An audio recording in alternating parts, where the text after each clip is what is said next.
Bonjour et merci de nous retrouver ici au musée Barbie Muller, auquel bel endroit où vous avez la possibilité de venir continuer à visiter cette belle exposition, les Barbie Muller.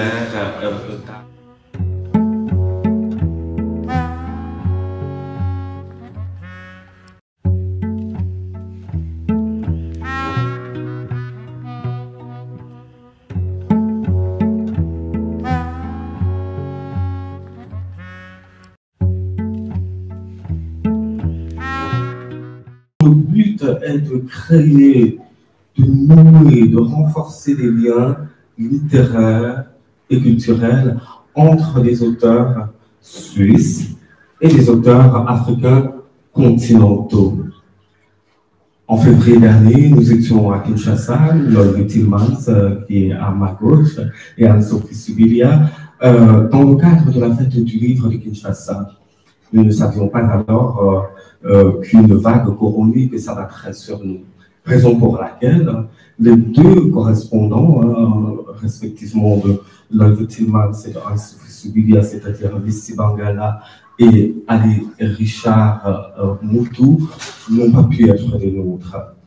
Mais ce n'est que reporté pour le printemps prochain, espérant que les dieux seront avec nous.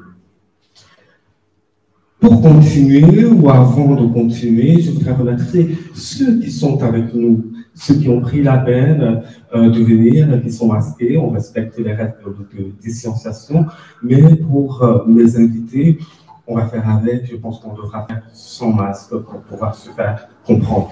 Et la dernière chose, je vous remercie, vous qui êtes à la maison, peut-être devant un écran de télévision, d'ordinateur, sur votre smartphone, êtes en train de nous suivre pour des raisons X ou Y, vous n'avez pas pu être avec nous physiquement, virtuellement, spirituellement. Nous vous remercions d'être avec nous. Anne-Sophie, dis-moi. Comment ça va? Mais ça va bien dans les circonstances actuelles. Je pense que je me dis que c'est un contexte qui nous met quand même à rude épreuve un peu tous et qui vient chercher des ressources particulières en chacun de nous. Donc, des jours comme aujourd'hui, enfin, je suis très sensible à cette beauté malgré tout du monde et de la nature qui continue, et du coup ça donne quand même beaucoup d'énergie, je trouve, et le lac en particulier continue de m'énergiser. Et Lolvin, ça va? Bah oui, ça va très bien. Je pense beaucoup à Missy et à Richard. Je suis sûre qu'ils nous regardent. Et ils sont là, tout près. Même s'ils sont très loin, malheureusement. J'espère qu'on va être là l'an prochain. Alors, je voudrais revenir un peu sur les éléments biographiques et bibliographiques des deux auteurs qui sont avec nous. Lloyd Tillmans, d'abord, auteur genevoise qui a publié plusieurs romans dont on peut citer ici 33, Rue des Grottes, son quartier d'ador, ou encore, par exemple, Rosa, que j'aurais beaucoup aimé, et le dernier très musclé, FIT, publié d'ailleurs aux mêmes éditions chez BSN, Presse de Giuseppe Meloni. Et puis, à ma droite, Anne-Sophie Sibilia, romancière romande bien installée elle aussi, qui n'a pas que publié d'ailleurs de la prose avec Arriva les bêtes ou son dernier Grand Nord, Neige intérieure, un roman de la promiscuité, de la découverte du Grand Nord, mais aussi la poésie, avec notamment les autres publiés chez Colette Éditions. Avant de continuer, on parlait tout à l'heure des invités qui n'ont pas pu être avec nous. J'aimerais bien qu'on passe une vidéo où ils nous disent un bonjour.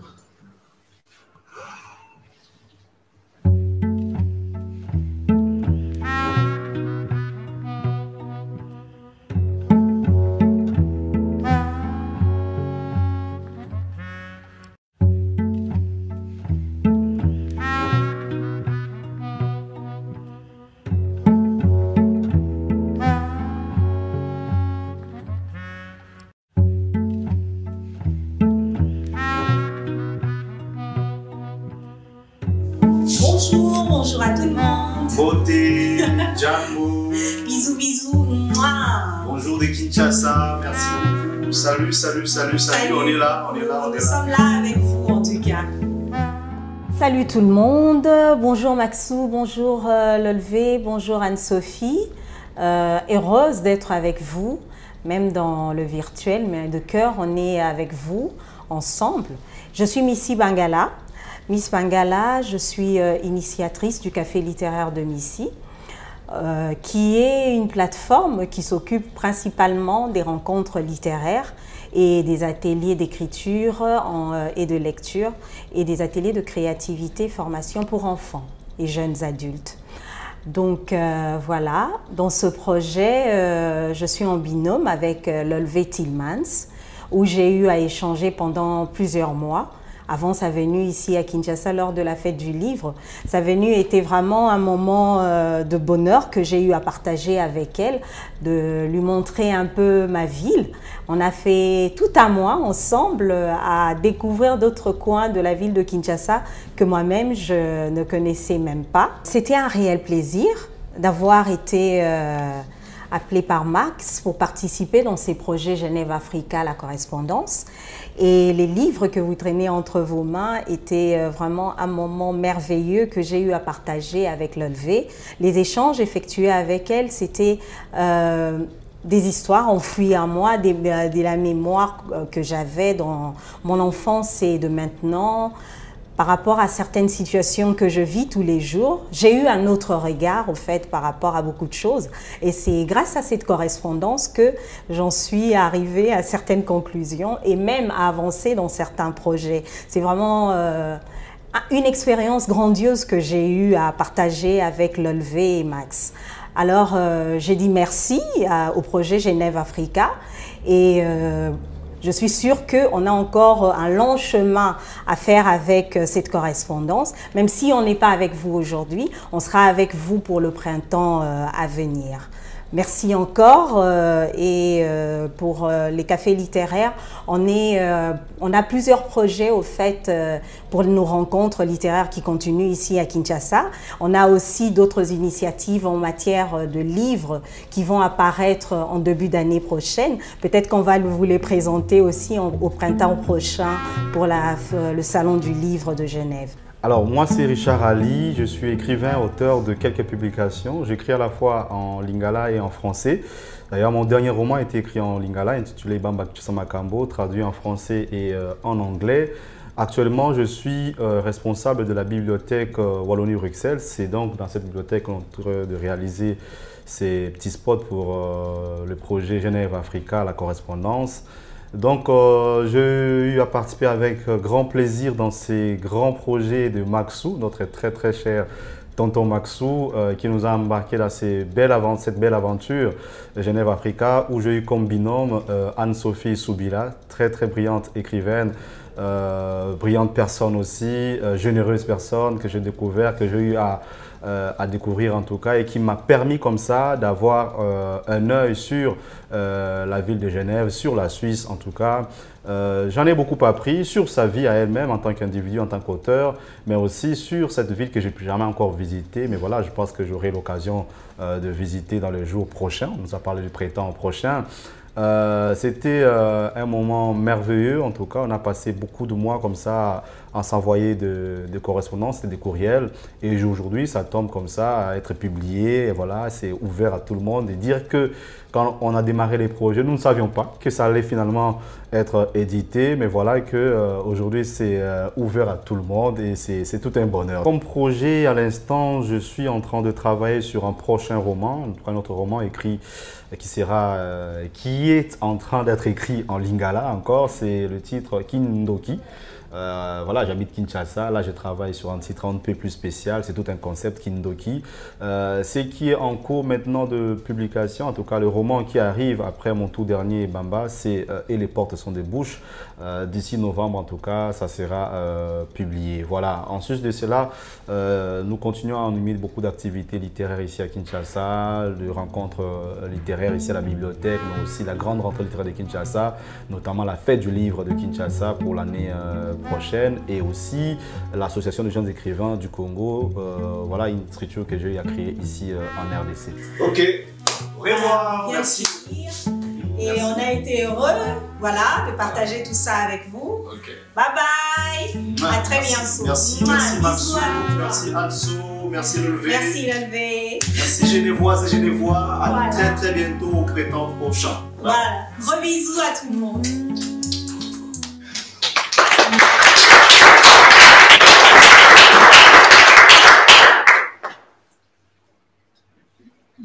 Lundi 30 septembre 2019. Cher Ali, désolé d'avoir mis autant de temps à vous écrire. J'étais en voyage en Arménie, sans mon ordinateur et trop imprégné par ce pays pour me plonger dans notre correspondance. Mais maintenant que je suis de retour chez moi, à Lausanne, je me sens prête et je suis heureuse de commencer ce dialogue pour apprendre à vous connaître.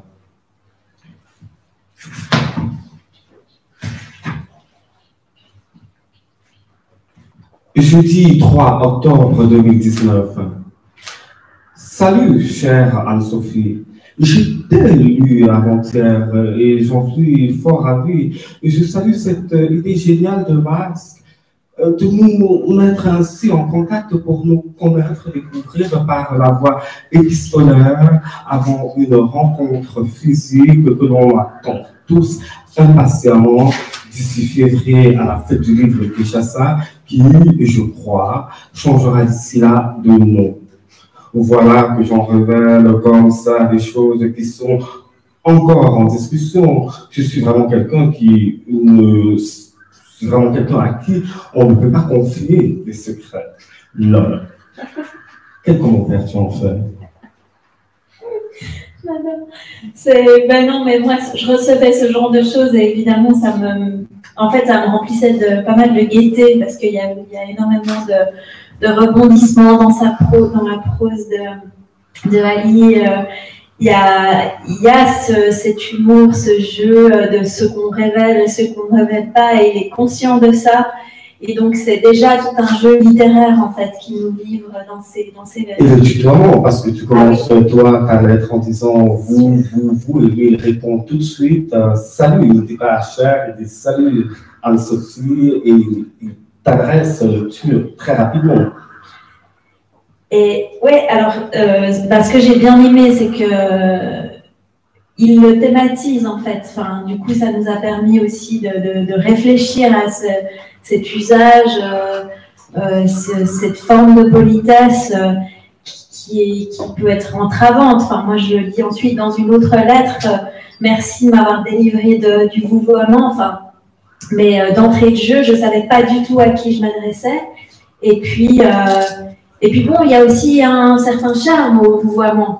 Il peut y avoir un charme. Après, moi, je me suis mise aussi plus au diapason de Ali parce que ça me convenait aussi très bien d'être dans un salut et un coucou, etc. Mais voilà, je fais aussi avec mon bagage propre et puis notre héritage qui va plutôt être dans le vous au départ, en tout cas. Ça a été pratiquement le même processus avec toi,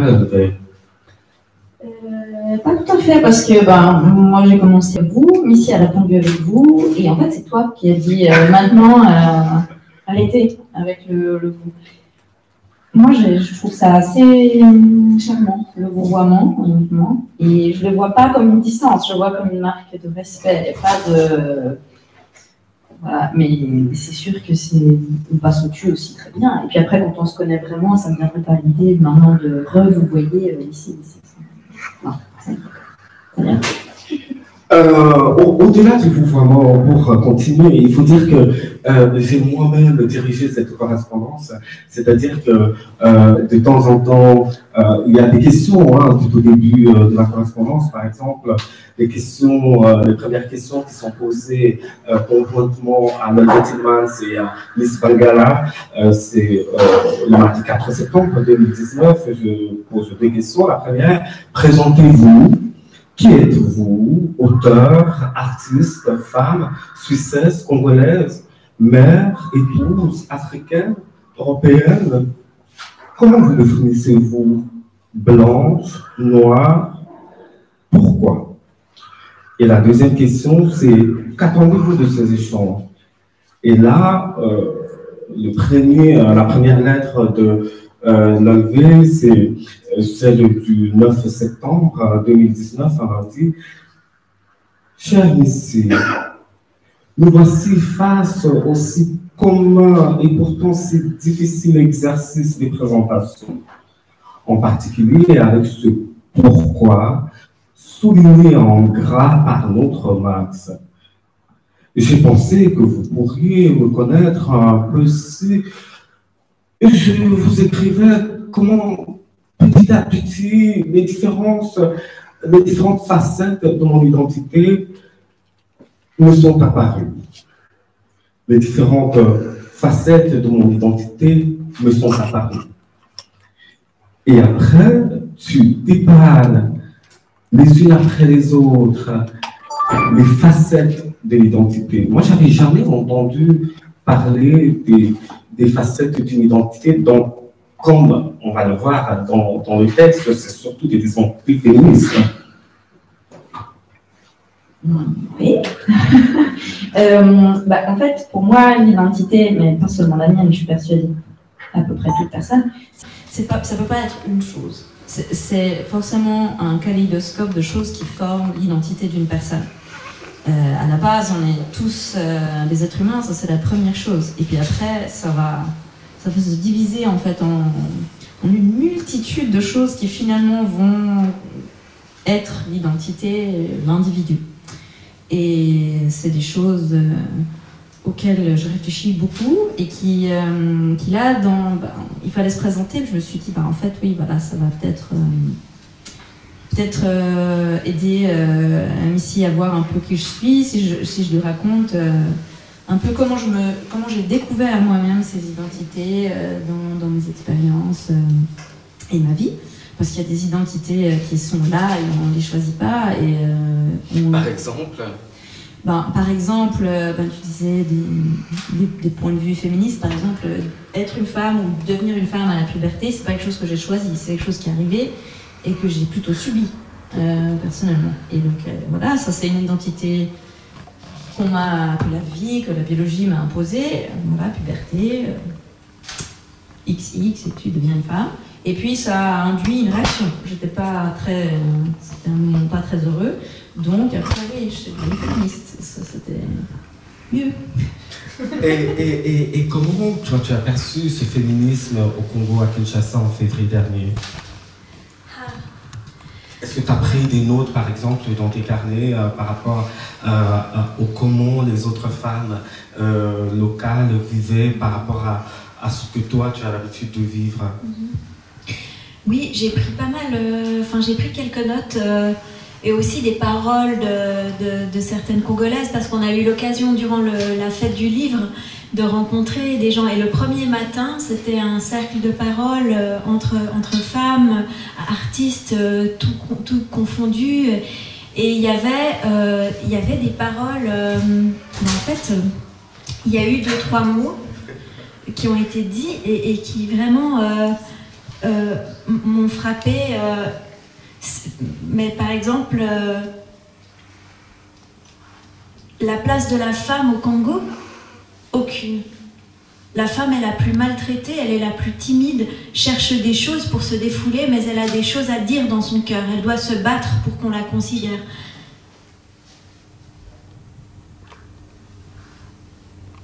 Et puis après, dans notre culture africaine, quand on ne fait pas l'arbre, on grignote. Et ça n'a rien à voir.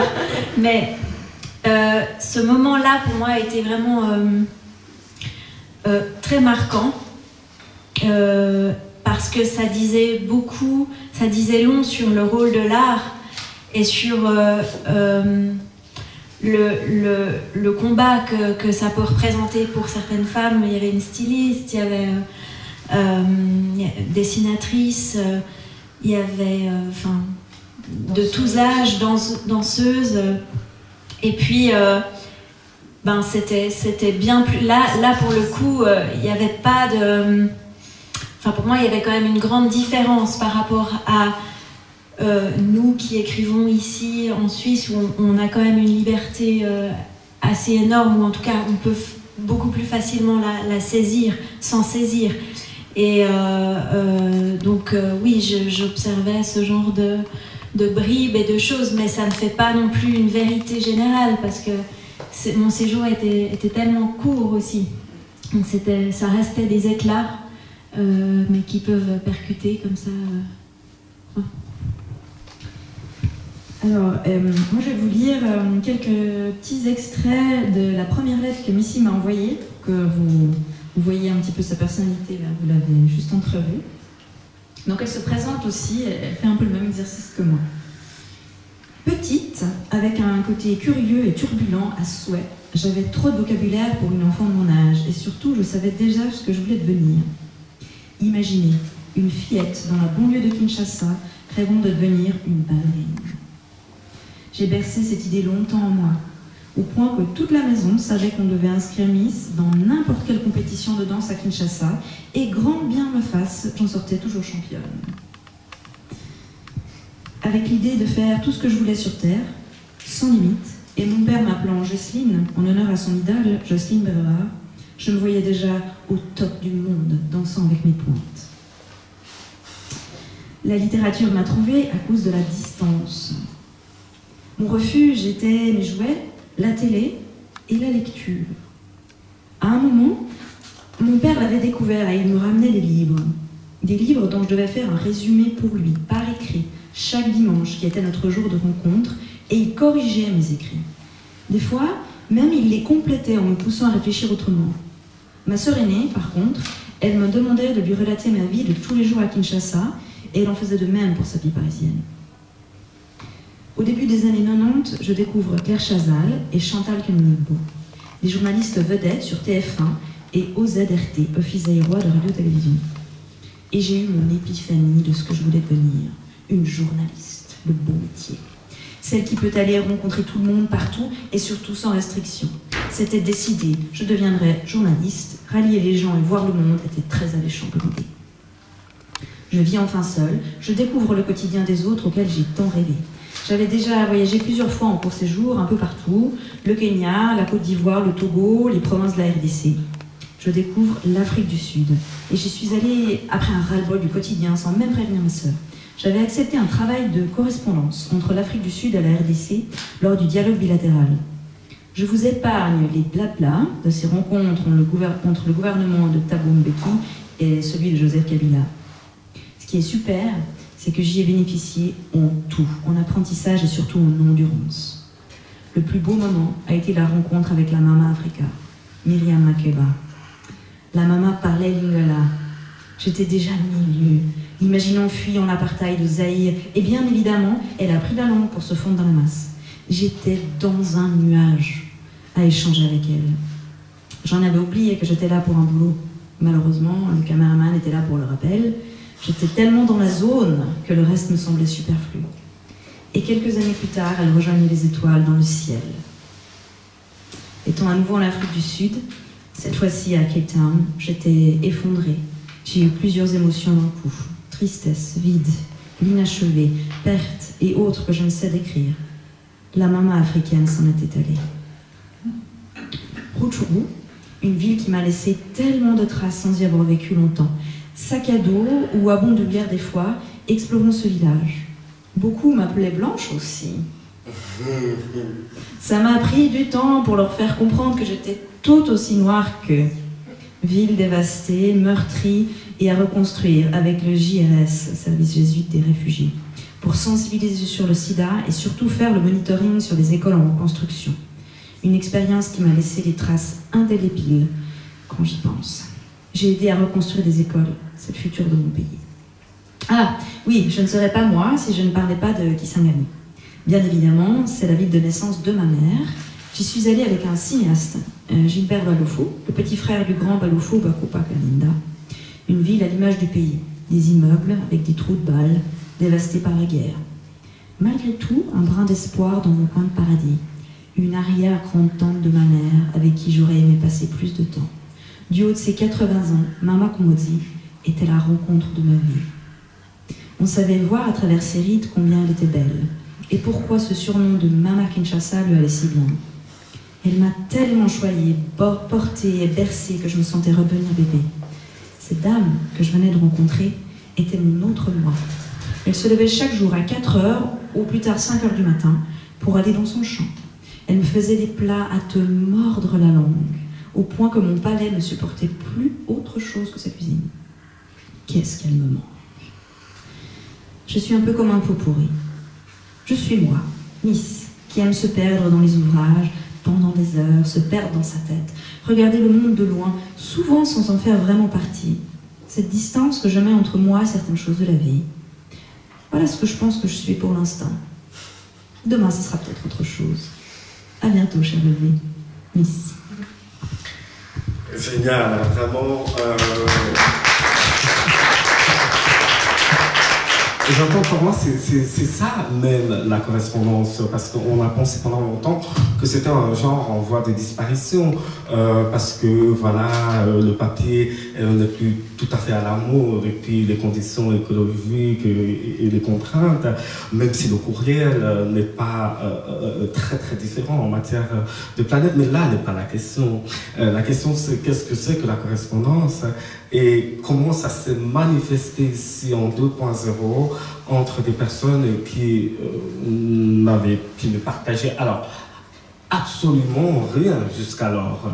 Et quand on reçoit une première lettre comme ça, si intime, au début de la lettre, elle dit que son père a été jeté en prison par le pouvoir de Mobutu. Quand on vit en Suisse et qu'on reçoit une lettre comme ça d'une jeune femme congolaise qu'on rencontre par la suite, mais qu'est-ce qu'on se dit en ce moment-là? On se dit, je suis hyper chanceuse de pouvoir partager avec quelqu'un qui est d'accord de partager vraiment et de m'ouvrir une fenêtre sur une réalité que je connais pas. Et ouais, on est chanceuse et on se dit, je suis chanceuse. Et puis, elle m'a tout de suite plu. Elle dit aussi dans cette lettre qu'elle est une bonne dérangeuse, ce qui s'est avéré tout à fait vrai. Pour de vrai. Et je me suis dit, ça c'est une femme pour moi. Une bonne dérangeuse, c'est sûr, c'est bien. Donc oui, je me suis dit, je suis très chanceuse, je suis très heureuse d'être dans ce projet et j'ai tiré le bon numéro avec Miss Lingala. Anne-Sophie, alors par rapport à la correspondance comme genre littéraire, qu'est-ce que tu en as pensé après cette expérience?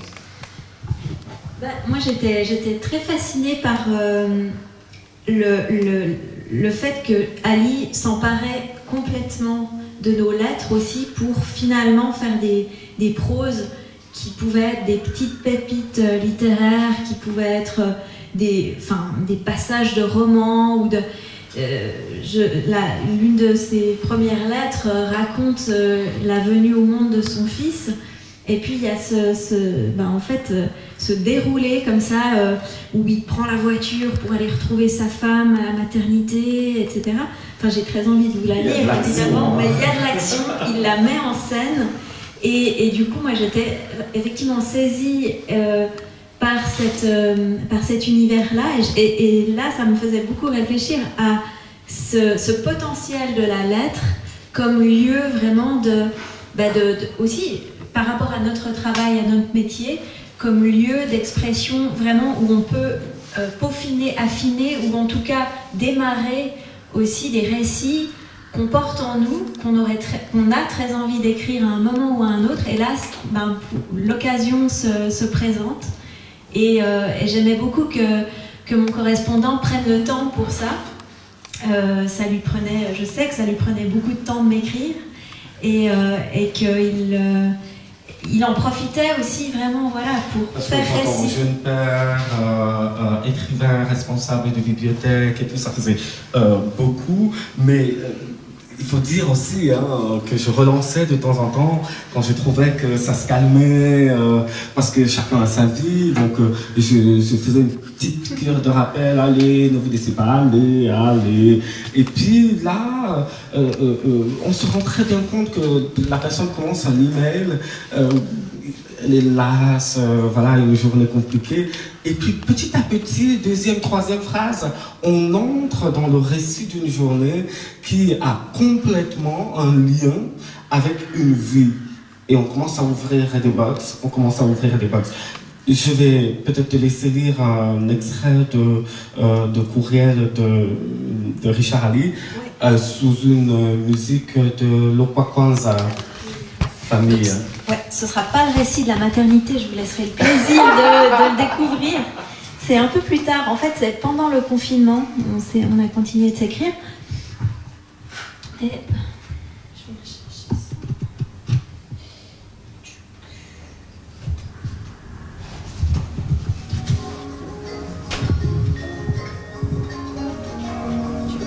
J'avais un petit papier.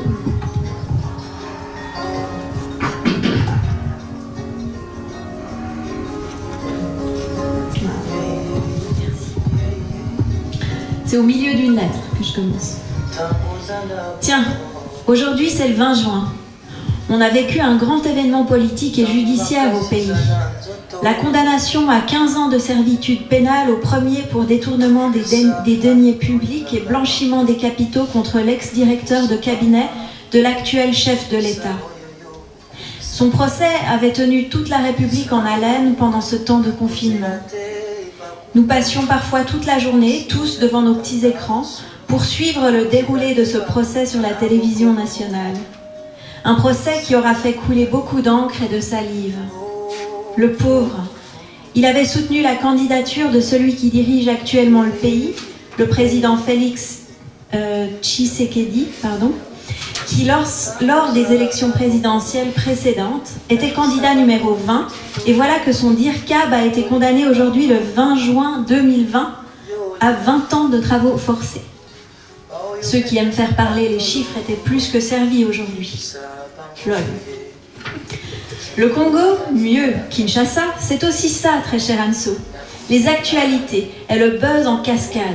Il ne se passe guère une semaine à Kinshasa ou dans le pays sans avoir un, deux ou trois événements qui puissent créer le buzz et susciter la polémique.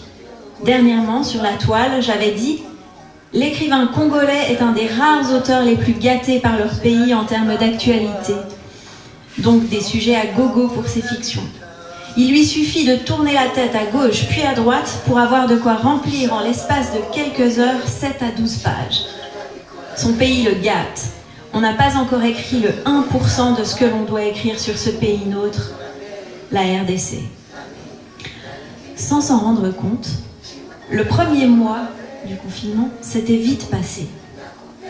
J'avais pris la décision de ne plus me coiffer, de laisser pousser ma barbe. Je t'envoie en attacher une photo de moi pendant ce temps. Tu vas en rire, j'en suis sûre. Et elle avait bien poussé. Une fois, mon coiffeur était passé et je lui avais dit « Désolé, je ne coupe plus mes cheveux. » Il était bien déçu, le pauvre. Je lui avais dit qu'en période de confinement, il n'avait pas droit à toucher ma tête. J'ironisais sûrement, mais j'avais pu lire un peu de désespoir dans ses yeux. Il était abattu, je le comprenais, ça m'avait fait mal, mais je n'y pouvais rien. J'avais vu qu'il y avait là un manque à gagner pour lui. C'est ce type d'activité qui l'aidait à gagner quelque chose pour tenir et vivre et résister. Et moi, je lui coupais comme ça l'herbe sous le pied en le renvoyant sans rien. J'avais beaucoup regretté après. Je n'aurais pas dû le laisser comme ça partir de chez moi sans rien. Eux sont habitués à vivre au taux du jour, comme on le dit à Kim. Comment allait-il faire? Comment allait-il subsister? Mon esprit s'est quand même apaisé récemment quand j'ai repris à me coiffer. Il est passé, m'a rasé la tête et n'a laissé que la barbe. C'est mon nouveau style. Je t'envoie aussi la photo de cette nouvelle tête-là. Mon père a dit que j'avais la tête d'un baba. Keter aussi a changé de style.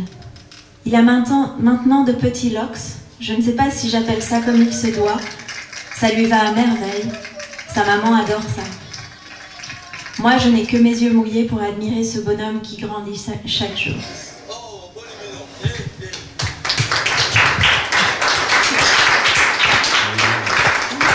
Il faut dire la correspondance entre Anne-Sophie et Ali Richard, bien sûr, elle a été orientée par mon animation d'une autre façon. Et quand Missy et Lolvé ont découvert les questions que je posais alors à Anne-Sophie et à Richard Ali, elles étaient peut-être étonnées. Elles disaient, mais non, mais c'est pas la même question, mais pourquoi? Mais il y a quand même quelque chose à préciser, c'est qu'au travers de cette correspondance, on est entré dans l'intimité. Des choses se sont dites. J'ai découvert, surpris, dans mon lit avec mon téléphone, en lisant un courrier que Anne-Sophie était enceinte. Et je me suis dit, mais quel scoop! Mais qu'est-ce qui s'est passé? Pourquoi avoir voulu partager ce moment-là avec lui? Mais je pense que c'est ça aussi qui est surprenant dans la correspondance, c'est qu'on se fait porter aussi par le mouvement de l'autre.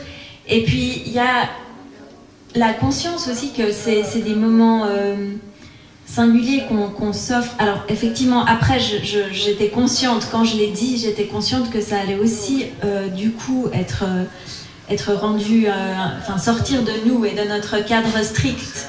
Alors que dans une correspondance, disons, plus intime, ça sort pas nécessairement comme ça. Mais je pense que j'étais vraiment aussi portée et inspirée par ce mouvement. Et puis, finalement, je souriais du fait que dans l'une de ses premières lettres, il me parlait de son fils et de la maternité. Et que finalement, vers la fin, moi, je lui annonçais ce qui... C'est qui le père? Ça, ce sera le scoop que je garde pour janvier. Et comme le corps est définitivement politique, le racisme s'invite également dans nos représentations. L'homme noir serait viril, sauvage, alors que l'asiatique serait sous-doté et excité par les mathématiques. Philippe Roth, un de mes auteurs fétiches, a largement traité de l'autodépréciation du corps de l'homme juif. Il existe de nombreux textes qui mettent en relation cette sous-virilité supposée et la Shoah. Les Juifs seraient morts par millions faute de s'être défendus, car ils n'avaient pas ce qu'il faut, alors que franchement, il suffit de poser un œil sur un vieux portrait de Kirk Douglas ou de Paul Newman pour se rendre compte que l'homme juif est aussi viril que tous les autres. Oui. Il faut que je commente ça. C'est toi qui nous a un peu lancé sur le corps et voilà, j'écris une lettre sur le corps, je commence sur la femme, après l'homme, et puis oui, enfin quand on y réfléchit un peu, il y a tellement de ces choses qui nous modèlent, qui sont... On se rend même plus compte qu'on a ces interprétations qui sont quand on y pense un peu, vraiment bêtes, mais qui restent là et qui sont très puissantes. Et voilà, donc on en a un peu discuté avec Missy. Il y en a qui sont partagés, il y en a qui ne sont pas partagés. Ça, c'était aussi assez intéressant, discuter de ça avec elle. Et aussi à Kinshasa, discuter avec d'autres femmes congolaises, de voir en fait tout ce qu'il y avait en commun finalement, typiquement sur la place des femmes, le rapport au corps. La gestion de l'espace pour une femme. Exactement. Aussi les vêtements, ça elle en parle ici dans la correspondance. Alors c'est pas les mêmes vêtements, mais il y a aussi des codes de ce que la femme peut porter, de ce qu'elle doit porter, de ce qu'elle peut pas porter. Et en fait, ici aussi, on a des choses comme ça. On a l'impression qu'on n'en a pas, mais c'est pas vrai du tout. J'ai par exemple une colocataire qui est afghane d'origine, qui me pose beaucoup de questions sur les rapports amoureux et comment on fait ici. Et par exemple, sur les vêtements, je lui disais, tu sais, ma chère, ici, tu peux t'habiller comme tu veux, théoriquement, Mais en pratique, si tu mets une jupe très courte, très colorée, un grand décolleté et que tu es très maquillée, eh ben, on va te catégoriser, on va te mettre dans une catégorie. Et en le disant, je me suis dit, en fait, on a beaucoup de codes aussi, nous, ici. C'est simplement qu'ils sont, pour nous, ils sont innés, ils peuvent être assez subtils. Théoriquement, on peut s'habiller comme on veut, mais en fait, non. On peut pas... oui, une femme ne peut pas avoir et une jupe courte et un décolleté. Toutes les femmes de cette salle le savent, je suis sûre. On ne peut pas faire ça. On peut pas faire ça, ou bien on doit assumer d'avoir une image hyper sexualisée. Et c'était intéressant qu'elle parle justement aussi de ça, de quels vêtements elle peut mettre ou pas. Et on voit que c'est pas les mêmes vêtements, mais c'est la même logique. Alors, toujours sur ce chapitre de découverte ou de rapprochement, c'est un peu comme en accordéon,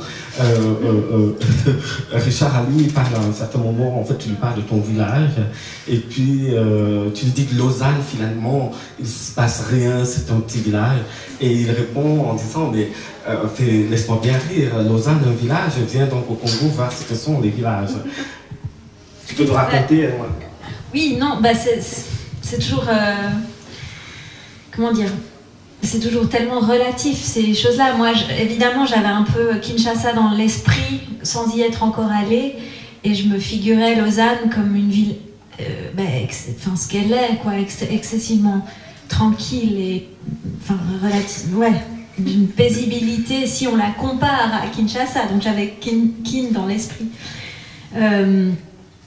Et donc, mais voilà, ça c'est typiquement Ali, il me prend toujours au dépourvu. Et puis, effectivement, il me rappelait qu'un village, c'est trois cabanes. Non, c'est effectivement. Puis là, ça m'oblige à réfléchir à la notion. Et c'est vrai que nous, on était partis sur d'autres aspects qui étaient peut-être parfois plus aussi géographique ou politique ou poétique sur certaines questions. Mais non, c'est une ville, Lausanne, d'accord, mais sur l'échelle mondiale, ça reste une petite bourgade tranquille. New York.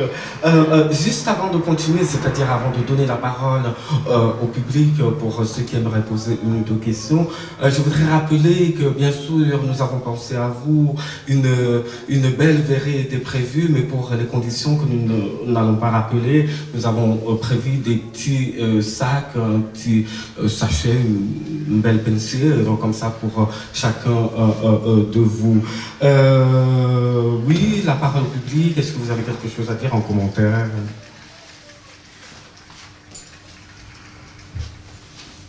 Oui. Bon, je me lance. Je voulais juste vous dire bravo parce que je trouve que j'ai le droit Gardez Bonsoir à tous. Je voulais vous dire bravo parce que j'avais jamais vu ce type d'ouvrage. Je trouve que c'est hyper intéressant et c'est 4 personnalités très différentes. Et du coup, j'ai vraiment hâte de le lire. Je pense que vous avez pris beaucoup de plaisir à faire ces échanges. Et ça ramène justement le côté correspondance qui s'était perdu. Je trouve que c'est dommage parce qu'on perd beaucoup de choses, on perd beaucoup de contact humain, surtout pendant cette pandémie. Et je trouve que c'est vraiment, ça tombe vraiment à pic. Et j'espère que vous aurez un grand succès. Merci beaucoup. Merci. Une autre personne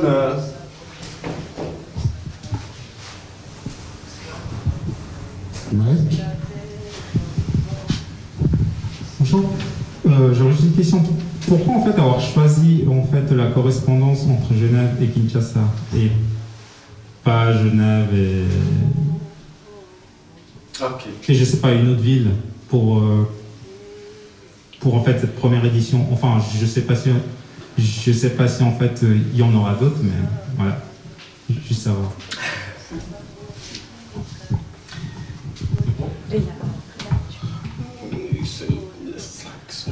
D'accord.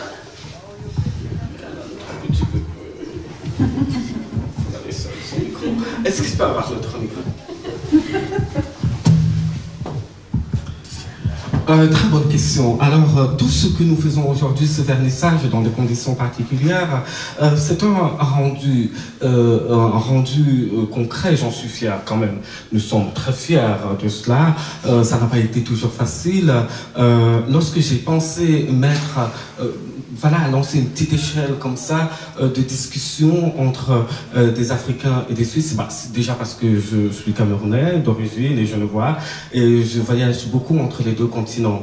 Et il y a des questions qui reviennent souvent sur la distribution du livre, sur l'écriture en soi comme artisanat, comme être tisserand. On en a beaucoup parlé au Congo lorsque nous étions là-bas, parce que écrire à Genève, quand même, quoi qu'il en est, quoi qu'il en soit, on a beaucoup plus d'avantages, j'entends de confort pour pouvoir écrire. Donc, dès que j'ai pensé à l'idée de la correspondance, c'était tellement évident pour moi que la première escale devait être Kinshasa. Kinshasa, c'est quand même 15 millions d'habitants, la plus grande ville francophone au monde. Laissez-moi vous dire que c'est vraiment un puits de talent quand on est à Kinshasa, mais il y a de l'art à tout point de rue.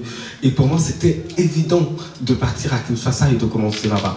Alors, on peut déjà annoncer que pour 2021, nous serons à Abidjan avec d'autres personnes. On continue. Et je terminerai pour répondre à votre question.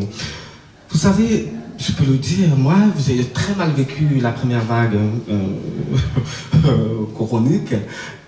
Et à cette vague-là, s'est ajouté Black Lives Matter. Et je peux aussi le dire, je n'ai pas participé aux manifestations parce que, de manière générale, ça ne m'intéresse pas de manifester. Et puis j'avais le moral dans les chaussettes, et puis on sortait. Et je me suis dit, qu'est-ce qu'on peut faire pour qu'on se comprenne vraiment? Et là, j'ai l'impression que voilà, comme un petit vieux tisserand à Ouagadougou, on met un fil après l'autre, on essaie réellement là, dans cette dynamique, de se comprendre vraiment. Pas juste de descendre, lancer des slogans qui sont beaux, mais qui peut-être... voilà, mais chacun fait son travail. Chacun apporte son eau au moulin, son petit gobelet d'eau. Et donc ici, une correspondance comme celle-ci permettra, j'espère, et je vois que ça permet de comprendre qui vit en Afrique, pourquoi il y a eu une discussion sur le salaire minimal à Genève. Vous pouvez raconter? Ça c'était sur WhatsApp, parce que, alors ça c'est pas dans, on a quand même nos petits secrets. Et donc on a un groupe WhatsApp, et puis vous vivez à Genève, j'imagine, vous avez vu que nous avons voté pour le salaire minimum à 23 francs de l'heure. Et Richard Ali nous envoie un message, ah, mais dis donc, j'arrive en Suisse, hein. Enfin, j'arrive à Genève, c'est bien chez vous. Et puis c'était un article qui disait, du coup, le salaire minimum est à 5 000 ou 4 000 dollars. Voilà. Et puis bon, voilà, on discute un peu. Puis moi, je dis, attends. Parce que à Genève, si tu as 4 ou 5 000 euros ou dollars, tu vis moins bien que comme tu vis à Kinshasa. Parce que j'ai donné l'exemple, un appartement pour un couple avec famille, je sais pas, j'ai dû dire 2000, 2500 francs ou dollars par mois. Donc si tu gagnes... Et après il y a tout, voilà. Pour dire en fait ça c'est un progrès pour protéger les gens pauvres. C'est pas du tout... il faut pas venir à Genève pour gagner ça. Parce que c'est pas... Déjà tu vas... Non. Et c'était une discussion... ouais, Ben c'est vrai, ouais, ça c'est un peu un canal parallèle à la correspondance, mais qui est aussi très chouette et qui vient continuer à nourrir le lien. Moi je voulais juste revenir sur une des choses qui me touche énormément dans le genre en fait correspondance, enfin tel qu'il peut en fait se présenter, c'est qu'il demande aussi une grande attention à ce que l'autre a pensé, mis par écrit, couché sur le papier. On a déjà tellement du respect quand on reçoit quelque chose, sachant qu'il a trouvé un interstice pour nous écrire et rassembler sa pensée, se concentrer, etc. Donc, il y a ce lien à l'autre Et dans la perspective justement de tisser des ponts ou de se comprendre ou de chercher à comprendre l'autre, je trouve que c'est un magnifique médium en fait. Parce que non seulement ça pousse à un part de ce que l'autre nous révèle, accepte de nous livrer, et puis ça nous mobilise pour en fait soi-même faire sortir des choses qui demandaient probablement à être un jour dites à quelqu'un. Et comme il était forcé un peu de me lire, ben, je savais qu'au moins il y avait un lecteur. Nous arrivons gentiment à la fin de cette rencontre du vernissage de ce magnifique ouvrage que je vous recommande, non pas seulement parce que j'ai préfacé le texte, mais parce que je trouve pour moi que c'est finalement ça la définition de l'artiste. L'artiste est le témoin de son époque. Et là, par cette correspondance, je pense qu'on a la preuve par l'exemple que l'écrivain est bel et bien le témoin de son époque. Ces 4 auteurs, les 4 correspondants dont je vais reciter les noms ici, Lolve Tillmans, Anne-Sophie Soubilia, qui ont correspondu avec respectivement Missy Bangala et Richard Ali Moutou. Ils nous ont prouvé que la correspondance et l'épistolaire 2.0 faisaient sens et qu'à partir de là, nous pouvions bien sûr nous parler, essayer de chercher nos doigts, de nous serrer peut-être la main, avec des gants, bien sûr. Donc, voilà, nous arrivons à la fin. Le libraire est où? Voilà, la librairie est juste de ce côté-là, mais je pense qu'ils vont installer les livres par ici. Et je me suis installé vers la sortie, comme ça les personnes qui voudront une signature pourront revenir, on évite les embouteillages dans la salle. Ok. Moi je m'installe ici, voilà. Donc les livres... Le salon du livre, ici c'est Claude Abbé. Je sais qu'il y a des bons salons de livres qui ont peut-être été distribués pendant le salon. On me rappelle le prix du livre, c'est 20 francs. Je vais vous dire ça tout de suite. 20 francs. Et puis, il y a un bon de 20 francs d'achat de livres offert gracieusement par le Salon du Livre. Je voudrais vous dire merci à vous qui nous avez suivis depuis YouTube et vous pourrez encore continuer de voir cette séquence, cette belle rencontre fluide, j'espère, plus tard en rediffusion avec un montage de Jordan Balok. Merci au musée Barbier-Muller, à Laurence Matet qui a bien voulu nous recevoir au Salon du Livre pour sa version spéciale, le livre en ville 2020. Allez, à bientôt.